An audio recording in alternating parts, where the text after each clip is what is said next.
Can I use my cell phone on the ship? Yes, but make sure your phone is in airplane mode. You know what? Let me say that again.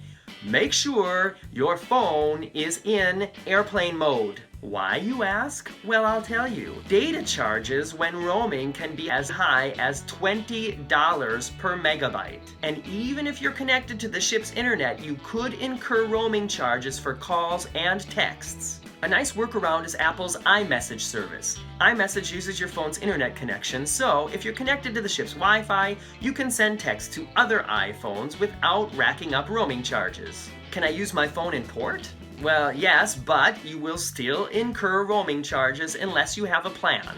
However, if you live in the US, then ports that are part of like the US Virgin Islands like St. Thomas, St. Croix, St. John, and Puerto Rico, American passengers will be delighted to find out that their cell phones work on the same rate plan from home. Also, keep in mind that many ports will offer free Wi-Fi to cruisers either in the terminal or near the ship, so you don't necessarily have to buy a Wi-Fi package on board. And here's a quick tip. If you see crew members getting off in port with their laptops, follow them because they know where the good internet is.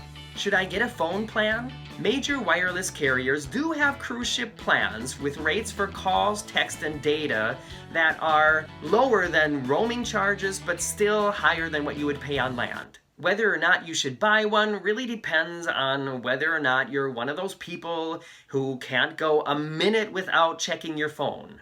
Are there apps I can use on my cruise? I'm so glad you asked. Some cruise lines offer free apps that work while on board their ships, but Cruiseline.com has a free app called Shipmate that works across all cruise lines. And just so happens to be the most popular cruise app for Apple and Android with over 1.5 million downloads to date. Shipmate has direct messaging, roll calls, excursion booking, and thousands of user photos and tips, plus a bunch of features that you can use offline. Once you punch in your sailing, you'll have access to the ship's deck plans, rundowns about all the ship's entertainment and dining on board, and useful info on every port your ship is heading to, all without using a single byte of data. And the best part about it is, you don't even have to wait until you get on the ship. You can download it right now and start getting excited about your cruise no matter how many days you have left until you set sail.